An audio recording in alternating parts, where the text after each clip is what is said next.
Почитувана председател, господјо Калеска, немаше потреба да се јавите за реплика, за да ги кажете моите... Ако може мир малку во седница. Значи немавте потреба да се јавите на реплика, за да ги кажете моите тези со ваши зборови. Согласуваме, и ја тоа ви го кажав, да гледаме сега што се случува. Ако тоа го абсолвиравме, да гледаме сега што е и како ќе тераме понатаму. Има една колешка одека Марковска која што никогаш не зема збор, а секогаш дофрлал место. Ако може да ја председател ќе Ваце ред да поведете. Ви се молам, колеги, да се сослушаме едни со други.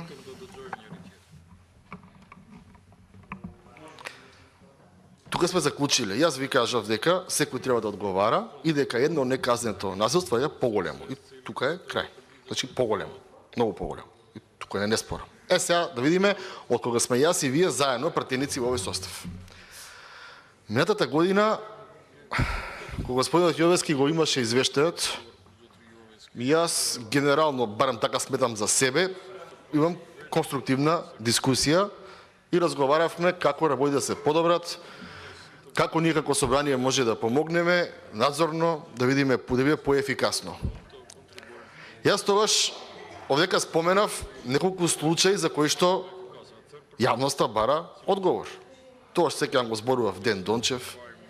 Тогаш прашав и не ми беше јасно ако во една општина ни по генерален урбанистички план немате предвидено старачки дом, ниту по детален урбанистички план немате предвидено старачки дом, а градоначалникот подпишува меморандум за изградба на старачки дом, врз основа на кој меморандум се рекетираат 200, 300, 750.000 евра.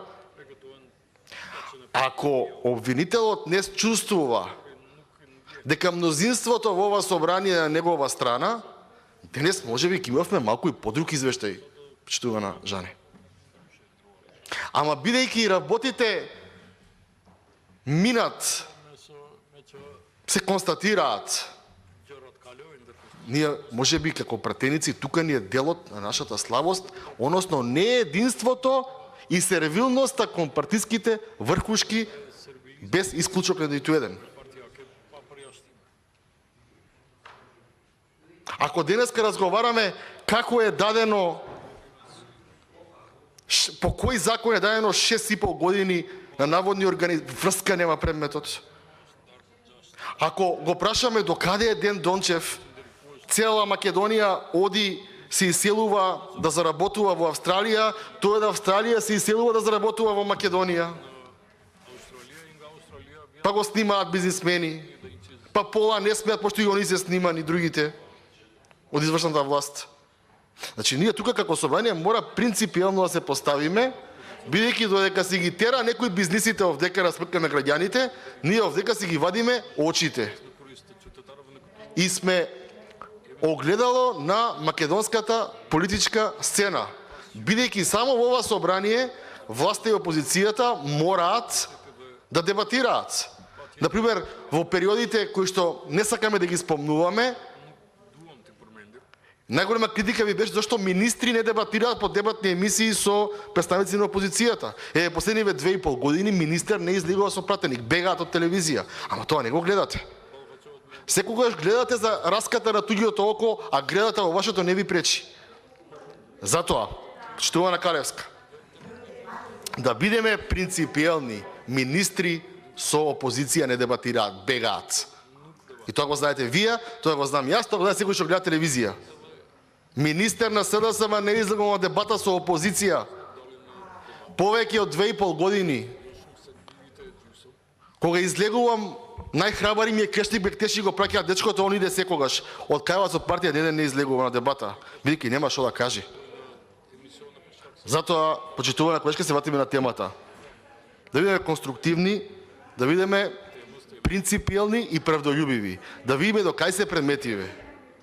2016-17, препоставувам можеби 18 година, сте барале одговорност од јавниот обвинител кој што бил тука, затоа што сте очекувале дека има од другата страна определени нерегуларности или криминали.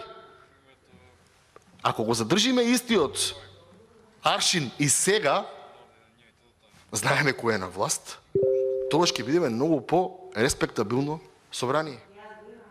Така што, за извештајот ќе се констатирам, ќе се произнесам деновиве, а во врска со ова морав да ви реплицирам, за да ги затвориме некои духови меатото, да не шириме негативна енергија помеѓу граѓаните, туку да видиме како можеме да имаме сериозна надзорна улога, а не само законодавна улога во ова собрание. Благодарам. И благодарам.